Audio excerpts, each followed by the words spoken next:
healthy parent, it's only natural to worry when your child isn't developing according to the normal milestones. So if your toddler isn't responding to gestures or imitating words and sounds, it's easy to jump to the conclusion that autism may be to blame. But you have to remember that every child is different and develops at their own pace. However, there are certain red flags that may indicate that your child may have autism, and there are also certain developmental milestone markers that we focus on. So today I'm going to talk about 5 different signs that might be early indicators of autism. Before we dive in, I want you to keep in mind that child development is complex. And as we go through this journey together, we have a lot to dissect when it comes to child development. If I mention something today that raises concern for you, please know that there is a lot that goes into an autism diagnosis. I broke down what autism looks like in children ages 12, 18, and 24 months in my other video called Is My Child Autistic? And I will link to that video in the description below if you want to check it out after watching this video. But today I want to give you 5 specific early signs of autism in toddlers. I also want you to keep in mind that as a pediatric developmental therapist, I cannot diagnose autism. However, when I go into one of your homes to evaluate your little one for the early intervention program, if I notice signs of autism, I make sure that you are referred for a diagnostic autism screening with a developmental pediatrician. And as a bonus, at the end of this video, I give you a list of other red flags that you can look for when it comes to autism. So make sure you watch till the end. Number 1 is lack of eye contact. This is probably one of the most common signs of autism. I'm going to give you 2 examples of kiddos that I referred to a developmental pediatrician for a diagnostic test. And yes, both were given an official diagnosis of autism. One was a 26-month-old little boy. We entered the family's home, sat down on the floor like we usually do, and got out some of our toys. Naturally, children come over to either greet us or to see what we have in our magic bag full of toys. If you want me to do a video of what is in my developmental therapy bag and what my testing process looks like, make sure you let me know in the comments below. So in this case, the little boy did not come over to us or really acknowledge that we were even in the room. He stayed close to the wall and continued to jump on and off of a box that he was on when we arrived. However, on several occasions, we did catch him looking over at us, and he held eye contact for brief moments of time,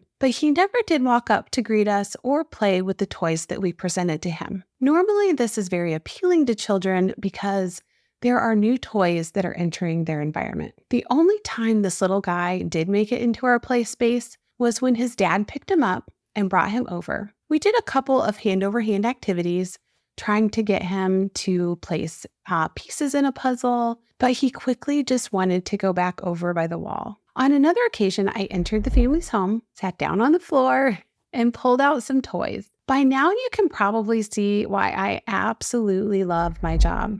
I get to sit on the floor, play with kiddos, and educate parents. So this specific little girl did not come over and greet us, nor did she interact or play with any of the toys that we presented to her, just like in the previous example. And we never gained any eye contact from her. She would look our way on occasion, but it was almost like she was looking through us or past us, if that makes sense. It was like there was no acknowledgement that someone new had even entered the house. Number 2 is lack of gestures. Now, when you think of your child gesturing, what do you think of? I think of a child who maybe doesn't have the verbal skills to communicate, so they compensate with gestures, such as taking your hand and pulling you to the fridge to let you know that they are hungry. This can mean bringing you their sippy cup if it's empty and they want more to drink. Or it could mean pointing between 2 items to let you know what it is they want. Do they want Lucky Charms or do they want Captain Crunch? Gestures would also be waving bye-bye or blowing kisses, etc.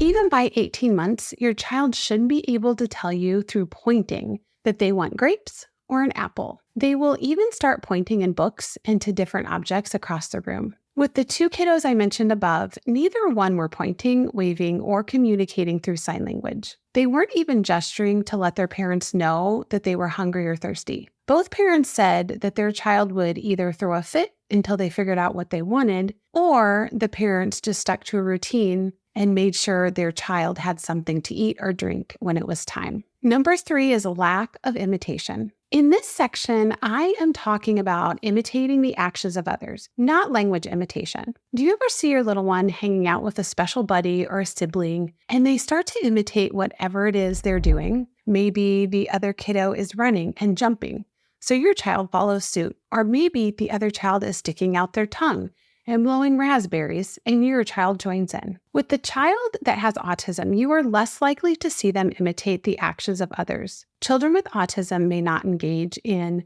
imitated play where they mimic the actions and behaviors of others during pretend play. They may struggle to imitate the roles, dialogue, and imaginative scenarios that typically developing children engage in during play. Imitation plays a crucial role in learning and development. Children with autism may have difficulty using imitation as a learning tool to acquire new skills or behaviors. This could impact the ability to learn from observing others. Some kids with autism don't even want another child to join them in play and have a difficult time with other children in their space. Some will get very upset, and others will just walk away. Number 4 is lack of speaking or babbling. Now, language imitation is a precursor of language development, and you will oftentimes hear your little one imitating, cooing sounds, trying to babble something back to you that they just heard you say, and eventually the imitation of words. Most little ones start babbling around 6 months old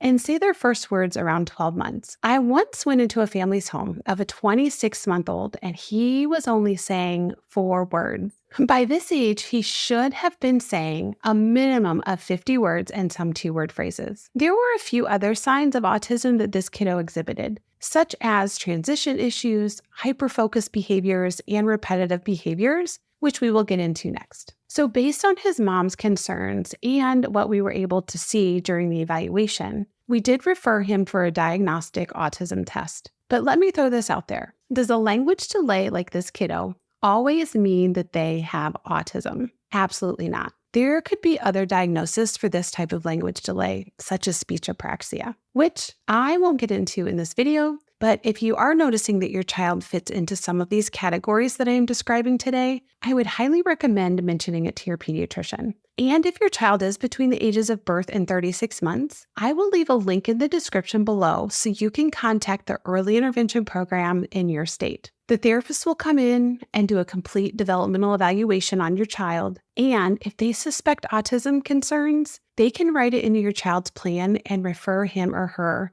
for that diagnostic screening with the developmental pediatrician. So number 5 is repetitive behaviors.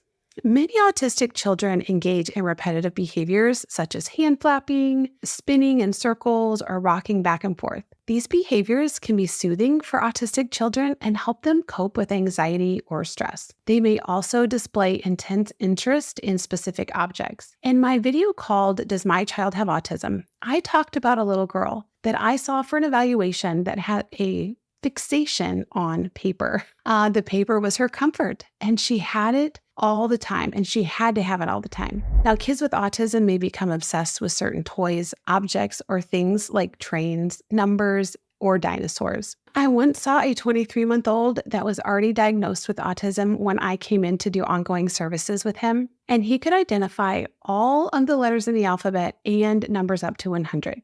He loved letters and numbers. They may also engage in repetitive play-related activities. I once saw a little guy who was obsessed with blocks. The entire time we were there in his home, he either carried the blocks around or stacked them up and knocked them down repeatedly, but never once did he come over and engage with us. You will also see some kids with autism have a fixation with lining things up. They might actually get very upset if their items are touched or moved. Well, those are some of the early signs of autism. Does having just 1 or 2 of these behaviors automatically mean autism? Not necessarily. When diagnosing autism, it's like taking all of these different pieces to a puzzle and seeing if these pieces come together to form a whole puzzle. And if not, some of the tests from the developmental pediatricians actually come back inconclusive. So, as I promised, and as a bonus to this video, I'm going to list out signs of autism in babies up to 1 year old, and also autistic characteristics in toddlers ages 1 to 2 years old. Some of these I might have mentioned above, but I wanted to give you a running list. Signs of autism in babies to 1 year old: not looking for their parents to comfort them in new situations, becoming upset by loud noises, showing no interest in games like patty cake or peekaboo by 8 months, not smiling by 5 months, not babbling by 4 months, not laughing or giggling by 6 months, not responding to their name by 12 months, not looking towards objects pointed out by others by 12 months. So if you were to say, look at the plane, or where's the dog, you should at least see them pointing at the object. Here are some autism signs to watch out for in a 1 to 2 year old. Engaging in that repetitive behavior I discussed earlier, not imitating others, repeating words or sounds over and over again, not using 2 or 3 word phrases by 2 years old, not developing language skills, not pointing at distant objects or pictures in a book by 14 months, lacking interest in being around other children or playing social or pretend play games, content playing alone for long periods of time, and possibly just wandering around the house. And because I can't stop myself, here are just a few more autistic characteristics I want to leave you with. Becoming increasingly distressed in response to changes in routines. Needs assistance with everyday living, such as dressing, eating, etc. Even at 2 years old, some kids with autism don't like to use utensils to feed themselves, and you will see them actually finger feeding. Or if they are fed softer foods like yogurt, you will actually see their parents feeding them these softer, messy type of textured foods. Being nonverbal or non-speaking can exhibit physically aggressive behavior towards self or others, such as hitting others, banging their own head on the wall or on the floor, etc. And strictly prefers specific foods, clothes, objects, textures, and colors of items. I know that was a lot to take in, and as I end this video,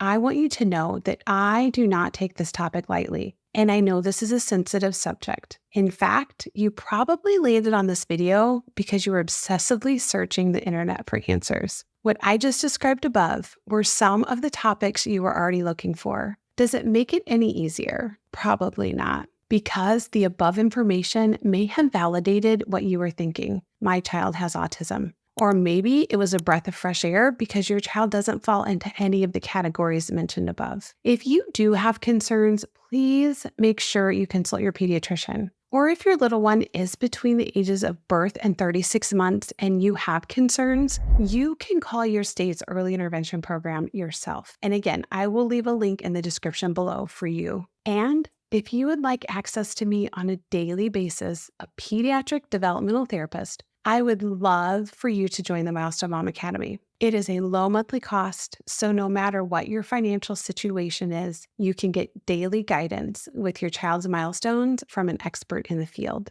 I will also leave that link in the description below. And as always, I appreciate you, and I will see you in the next video.